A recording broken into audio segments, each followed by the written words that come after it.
Hello guys, I'm 4. Welcome back to Isidorni Tribulations. If you remember right, in the last episode we did a cross-examination of Mr. Armstrong, and I want to present some evidence on his statement. What about what happened during the murder. And I think there's some strange on his statement because I remember that the crime scene was a little different from what he's saying, since we also have the photo of the crime, so I'm pretty sure this is a contradiction. This piece of evidence contradicts with the testimony we have here, Your Honor. The crime photo? Yes, this photo clearly shows something that theoretically should not exist. But what do you mean by that, Mr. Wright? Judge, use your brain for once, please. Should not exist? Huh, sounds like you're examining yourself, right? Aha, very funny, Godot. Now then, if the defense will please clarify his statement. With very pleasure. What is the something that should not exist in this photo? Well, of course, I'm referring to the vase next to the victim's table. This one here. Since Mr. said that the old man was next to him. I think it's pretty obvious that this is what should not be in the picture. The vase? Yes, Your Honor, the vase. A possible connection does not have with this witness testimony. And again, Your Honor, please use your brain for once in your life. Use it well. No for eat or do stupid stuff. Your Honor. I'm telling you that there should have been no vase on this table. Because it is very clear connected with this piece of evidence. And the piece of evidence is the testimony of Mr. Cood, because if you remember, he knocked out his face when the victim passed out, so... There's one thing that was clearly demonstrated by yesterday's testimony. Mr. Cood broke the vase that was on the table where he was sitting. And yet... As the court can see, there is an unbroken vase on the table next to the victims. Why? Because Mr. Scudder was not, in fact, sitting at the table next to the victim at all. Objection! Don't be an idiot, right? That's impossible. That's the only one who could see the victim's reflection from. Exactly. There is only one conclusion we can draw from this contradiction. There was no mirror in the tribune that day. Your testimony, Mr. Armstrong, is an elaborate lie. It sure is. Mon Dieu! Objection! Don't try to confuse the court, right? Obviously, the witness cleaned up the vase. While the police were taking their time getting to the crime scene. Unfortunately, Mr. Godot, that doesn't quite work for me. Mr. Armstrong already testified to the contrary. In his own words, he did not touch anything else except the mirror.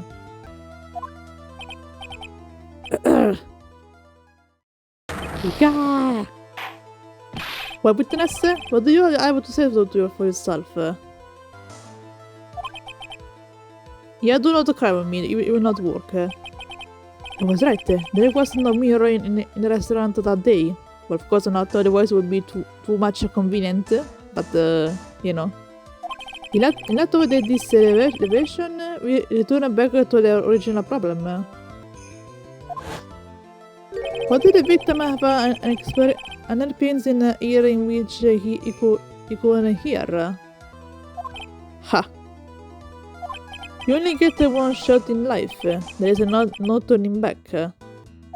If you wanted to claim that the mirror wasn't there, right? Then this problem is all yours. How do you explain what the old man saw? If I can answer this, then I'll be that much closer to the truth. I can feel it. Are you going to be okay? Can you really solve this contradiction, Nick? Well, we have to try, Maya. There is more than just this one contradiction, Maya. What do you mean?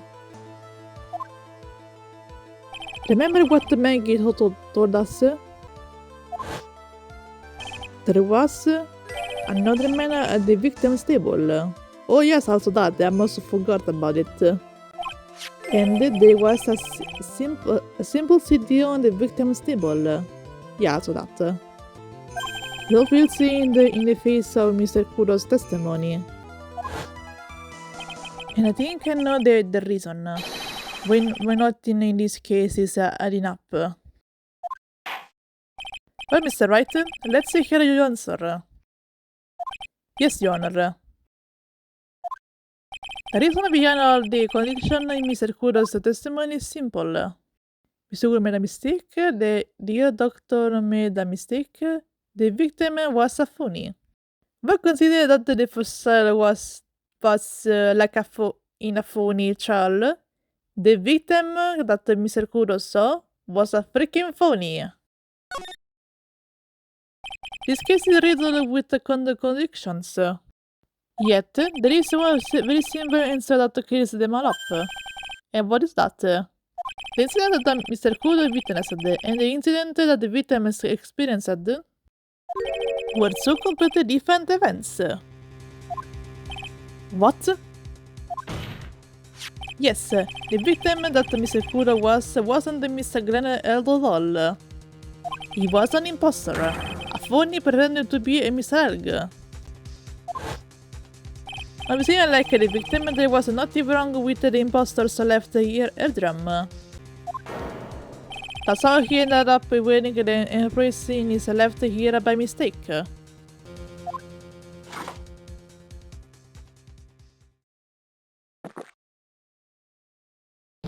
Puh!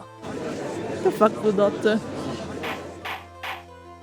Order in court. Settle down or clear the courtroom. Quiet, Grams. Why don't you clear out of here, huh? What did you say? That's right. Are you saying that what Mr. Kuro saw was a setup? Yes, I am, Mr. Godot. Yes. Someone pretended to be a grand and acted out the whole coffee poisoning.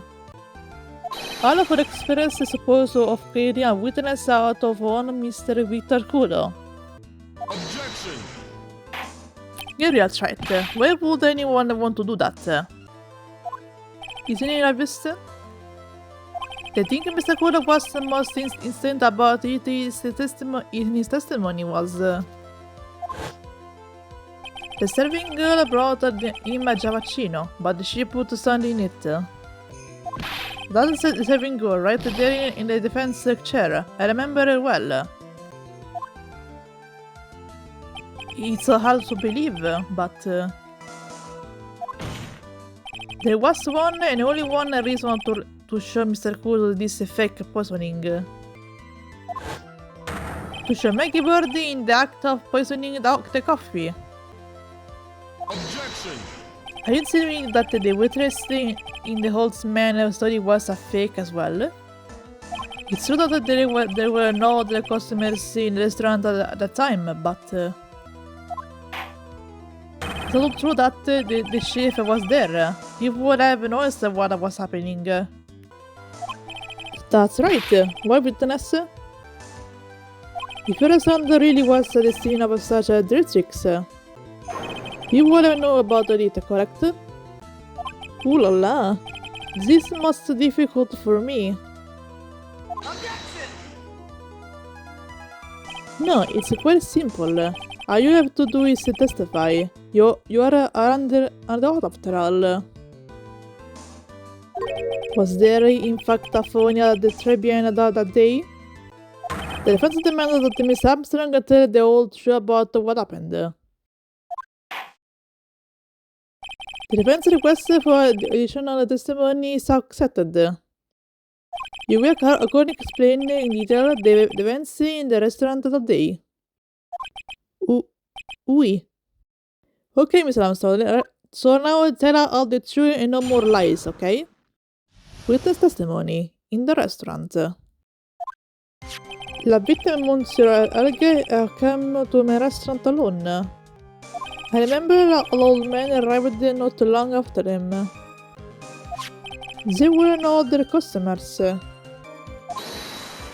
Mary go word of one the lovely Mon Hill because he became very excited. Well, I can see why, honestly. It was approximately 65 minutes later that the poisoning accident occurred. No,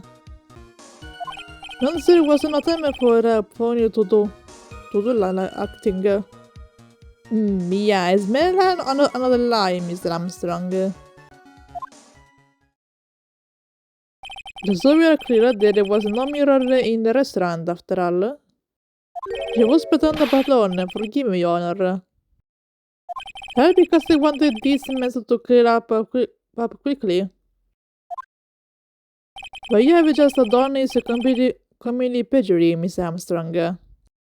We decided how to punish you later. Okay, Judge. Oui. For now, we will hear your cross-examination. Mr. Wright, if you please. He took the perjury charge a bit too well. Yeah, kinda. But I'm guessing he'll be in more serious trouble after this cross-examination. Oh yes, she sure will. Alright, cross-examination. Let's start this.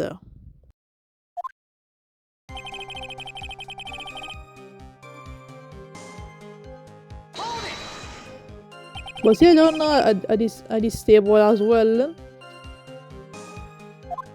Yes, oui, I saw him from the kitchen. And yet the defendant, Miss Bird, remembered it differently. She swore that it was another man at the victim's table. Objection! Ha! Unfortunately for you, Trite.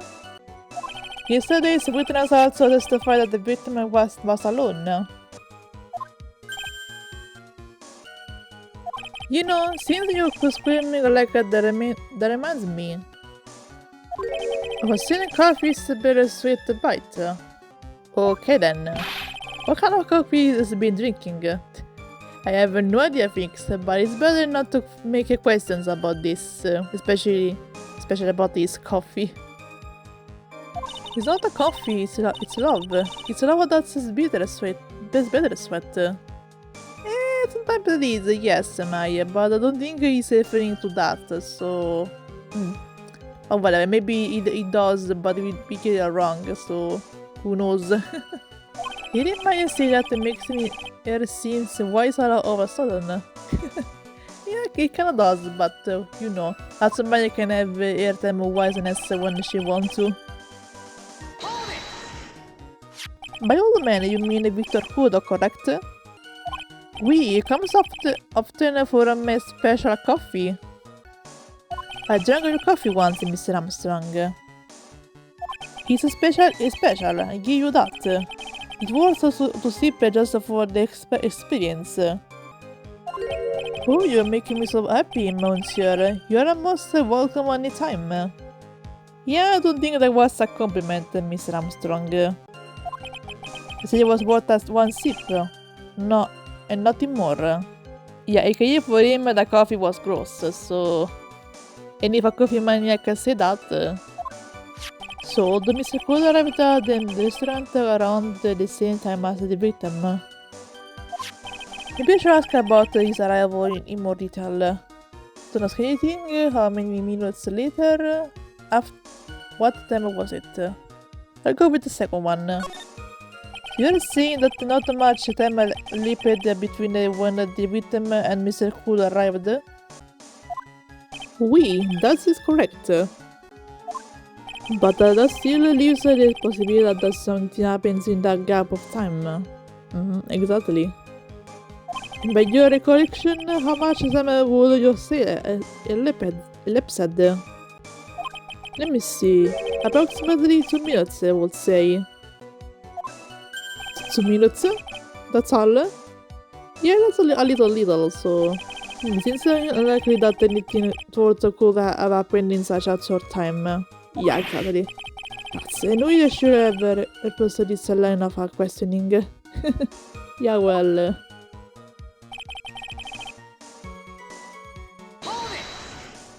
So you are only customers were Mr. Kudo and the victim? Objection! How many times do you need to ask the same question, right? You never catch me drinking the same blend twice. Huh? You are trained to establish the person of phony victim in the restaurant. But you're wasting your time. You can grip a bird center to make coffee if you catch my drift. But there is a hole or in his testimony somewhere, I'm sure of it. And just maybe we'll find the hole somewhere.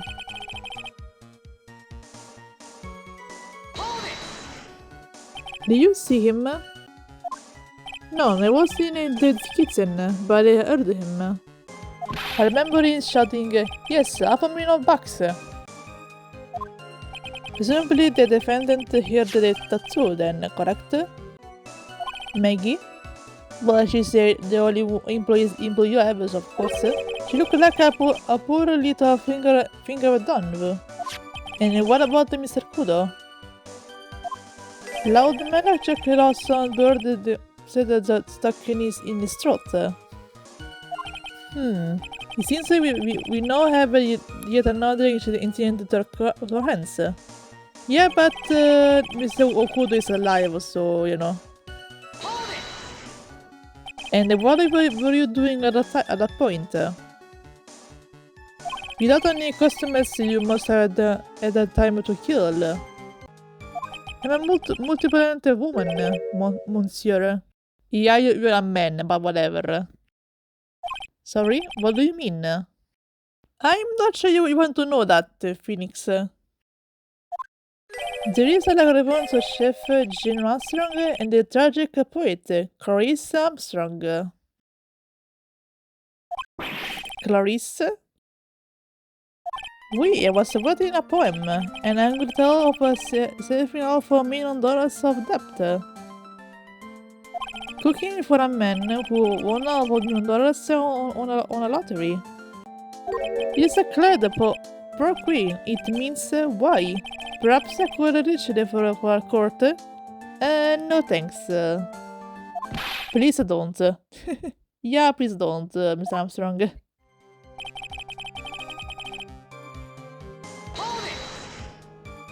May you contact the police as soon as the incident occurred? Ask the loud man to call from a payphone. By your own argument, right? The purpose of this phony victim performance was so the old man would see it. In other words, once the incident occurred, this opportunity would completely disappear. Indeed. Bien, it seems the shadow of doubt has been filled in its past. It gives me sounds like it's connected to this case, huh? Yeah, I think so too. Absolutely. Someone was impressing Miss Harga and I refused to believe he was oblivious. He was there the whole time, after all. But if you're right, wouldn't Maggie notice it too? She fell unconscious when the incident occurred, remember? Yeah, so I don't think she saw it before she passed out, otherwise it would be too easy. Ah, you mean that's when the phone stage is acted? We know for sure once he found a hole in his testimony. Yep, I know there's a hole in his testimony, we just need to find where it is. But I guess we'll find the the whole in this testimony in the next episode and see what will happen next. So yeah, I guess that until then, I'll see you next time.